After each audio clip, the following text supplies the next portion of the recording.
Do not talk about poverty. It adds nothing to the wealth and happiness of the world to disseminate the information that you have always been poor and have had a mighty hard struggle to get along.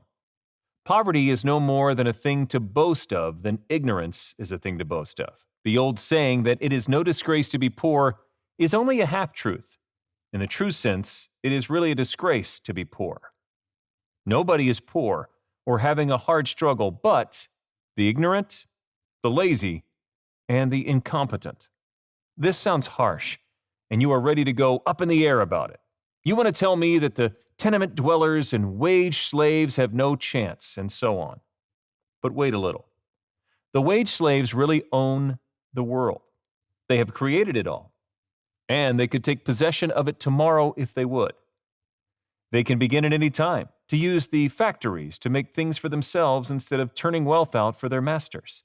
But they do not do it because they are too ignorant to know that it is their world, too intellectually lazy to think, and so discover that this is their world, and incompetent because they do not think.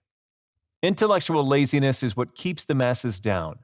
Those who work hard and willingly in other ways shrink from the effort of sustained and consecutive thinking, and because they let other people do their thinking for them, they are slaves.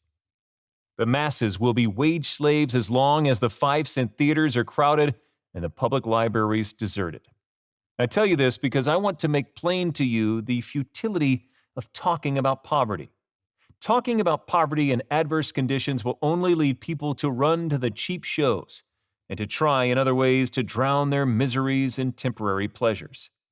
The more you talk and think about your hard times, the more you will be inclined to seek some mental narcotic to dull the keen edge of your suffering, and the longer you will suffer. No surer way to keep the masses poor can be devised than to continually write and talk about their poverty.